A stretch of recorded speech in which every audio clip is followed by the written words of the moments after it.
सभी को मेरा नमस्कार। आप सभी को मेरी राम राम। कैसे हैं आप सब लोग? आशा करता हूँ आप सब लोग खुश होंगे और स्वस्थ होंगे। आज फिर आया हूँ मैं एक नई वीडियो के साथ। आज मैं बात करूंगा तुगलकाबाद किले की।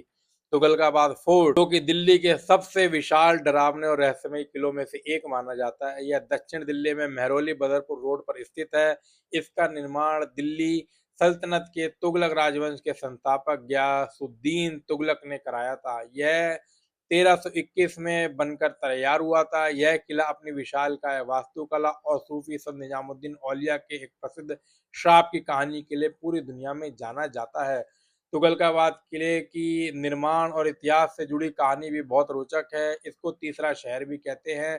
तुगलकाबाद को मध्यकालीन दिल्ली का तीसरा शहर माना जाता था। गयासुद्दीन तुगलक गाजी ने खिलजी शासकों को हराकर दिल्ली की सत्ता संभाली और मंगोल आक्रमणकारियों से सुरक्षा के लिए इस अभेद किले का निर्माण शुरू किया।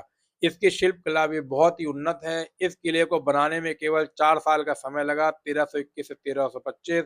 इसकी दीवारें इतनी चौड़ी और मजबूत बनाई गई कि उन पर तोपों के गोलों का भी कोई असर नहीं होता था। इसकी दीवारों इतनी मोटी और ऊंची हैं जिससे किले को बहुत अभेद सुरक्षा मिली। इसकी वास्तुकला और किले की संरचना भी बहुत ही सुंदर है। यह किला अर्ध अंडाकार हाफ सर्कुलर आकार में बना हुआ है और ग्रेनाइट के विशाल पत्थरों से निर्मित है।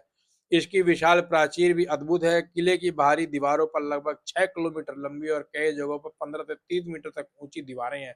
इन दीवारों में सुरक्षा के लिए तीरंदाजों के लिए विशेष छेद बनाए गए थे। प्रवेश द्वार भी बहुत ही बड़ा है। इस विशाल किले में 52 प्रवेश द्वार थे, जिनमें से अब केवल कुछ ही खंडर के रूप में बचे हैं। 3 मुख्य भाग इस किले के हैं, जिसमें से पहला शाही महल जहां राजा का परिवार रहता था, दूसरा गढ़ और तीसरा आम जनता के रहने के लिए रिहायशी इलाका था। किले के भीतर पानी की कमी को पूरा करने के लिए 7 बड़े जलाशय भी बनाए गए थे। हजरत निजामुद्दीन औलिया का श्राप इस किले को वीरान होने के पीछे इतिहास का सबसे प्रबुद्ध किंवदंतियों में से एक है। हजरत निजामुद्दीन औलिया का श्राप। जब गयासुद्दीन तुगलक इस किले का निर्माण करा रहा था, ठीक उसी समय प्रसिद्ध सूफी संत हजरत निजामुद्दीन औलिया दिल्ली में अपने सूफी ठिकाने पर एक बावली बनवा रहे थे। सुल्तान ने दिल्ली के सभी मजदूरों को कल किले का काम करने के लिए हुक्म दिया और औलिया की बावली का काम रुकवा दिया। मजदूर रात के समय दिए की रोशनी में संत की बावली का काम करने लगे तो सुल्तान ने दिल्ली में तेल की बिक्री पर ही रोक लगा दी।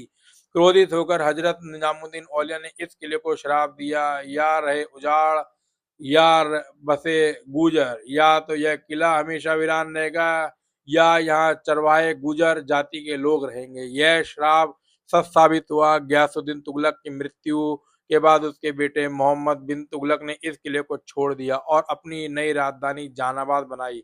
तब से यह किला आज तक वीरान ही पड़ा हुआ है। इसमें गयासुद्दीन तुगलक का मकबरा है। किले के ठीक सामने एक ऊंचे पुल के जरिए जुड़ा हुआ गयासुद्दीन तुगलक का मकबरा स्थित है।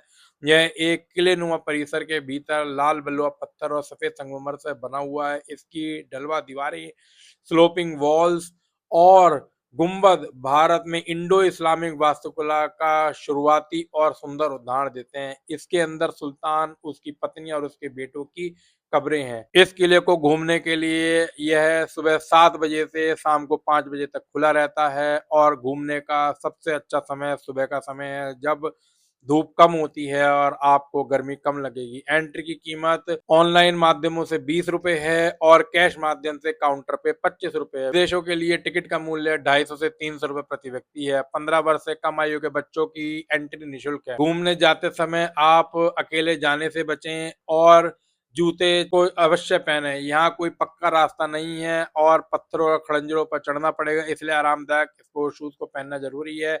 पानी और खाने की अपने साथ व्यवस्था रखें और झाड़ियों के ज्यादा होने के कारण यहाँ पे बंदरों की बहुत अधिक संख्या है, तो कृपया उसका भी ध्यान रखें। इसके यहाँ पहुंचने के लिए Tughlakabad metro station violet line पर और Saket metro station yellow line पर सबसे उत्तम रास्ता है। इसके अलावा बस द्वारा भी बदरपुर बॉर्डर की तरफ जा सकते हैं और वहां से इस किले पर पहुंच सकते हैं। आशा करता हूं मेरे द्वारा दी गई ये जानकारी आपको तुगलकाबाद फोर्ट के बारे में आपकी जानकारी बढ़ाने में मदद करेगी और आपकी ट्रिप प्लान करने में हेल्प करेगी। आज के लिए इस वीडियो को यहीं समाप्त करता हूं। आप सभी का बहुत बहुत धन्यवाद।